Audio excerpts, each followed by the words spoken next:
This is a Vauxhall Victor, a humble family car, a very slow slice of 70s suburbia. It doesn't strike me as a natural starting point for those of us wishing to build the world's quickest street-legal car. But it is. And what makes this tale even more curious is the car we're about to see is an entirely private enterprise. It hasn't been converted by a highly skilled Formula One team, and it hasn't had the multi-million-pound backing of a huge corporation. It's been built by one man in a shed in a Wolverhampton housing estate. Meet Andy Frost, a 45-year-old automatic transmission specialist and creator of Red Victor 1. This has a 9.3-litre V8. It's got 2,200 brake horsepower and does 0 to 60 in 1 second. That's 1 second.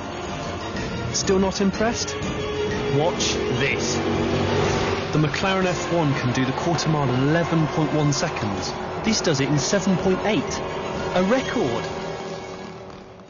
Wow, this is serious. So let's get one thing straight. Why a 1972 Vauxhall Victor, which, let's face it, is about as aerodynamic as that? That's a fair comment, really. Just why not? It was a car that really appealed to me, the shape. I loved it, the Coke bottle shape. It looked American. I wanted to do one. You've had it a long time. Yeah, since 1981. Originally, it was bought as a family car for 60 quid. After respraying it, Andy then swapped the 4-cylinder engine for a 6-cylinder, then for a Rover V8, then for a Chevy V8, then fitted nitrous and 2 turbos. Things got really serious when he added some stickers. But the most amazing fact of it all is, it's street legal. I have the MOT certificate here.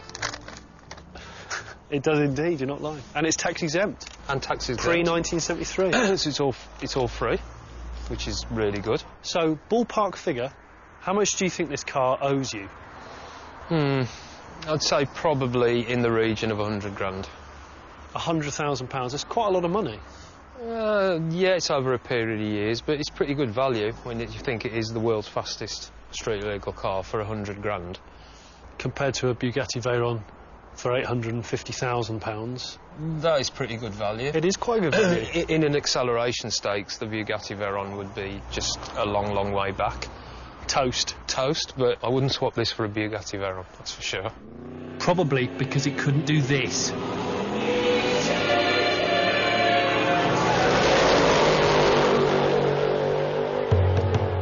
So what makes it so fast? Well, a beautifully crafted engine with 2 enormous turbos certainly help. But this isn't just lots of fast bits slung together. It's 9.3 litres of perfectly tuned V8. Just a millimetre of throttle is enough to break the speed limit. You probably find it's not that easy to get in. Yeah, you're telling me. Luxury's not its fine point. No. If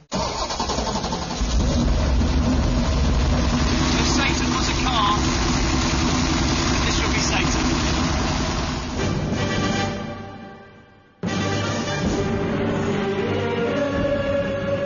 This feels very wrong indeed, but I like it. How tempted are you to just give it a bit of a squirt? All the time. All the time? Yeah, it's an adrenaline rush. It's actually quite comfortable as well.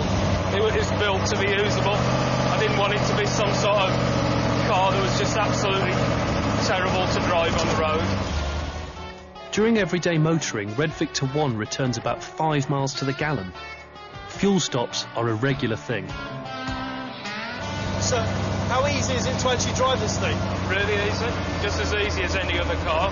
It's just the fact that you have to be aware that you've got 2,000 odd horsepower under your foot if you put it down. Give it a squirt.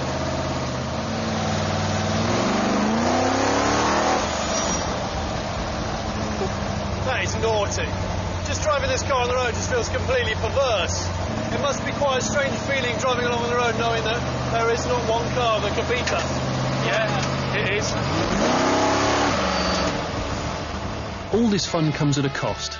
After every use, Andy likes to spend a couple of hours inspecting the engine. And of course, running an expensive project like this means Andy's family have had to make a lot of sacrifices. Although one family member doesn't worry. Being collected from school in the world's quickest road car, how cool a dad is that? The Black Country doesn't have that much to celebrate, but I'd suggest this homemade, world-beating car is Wolverhampton's Sistine Chapel. I guess I'll walk them.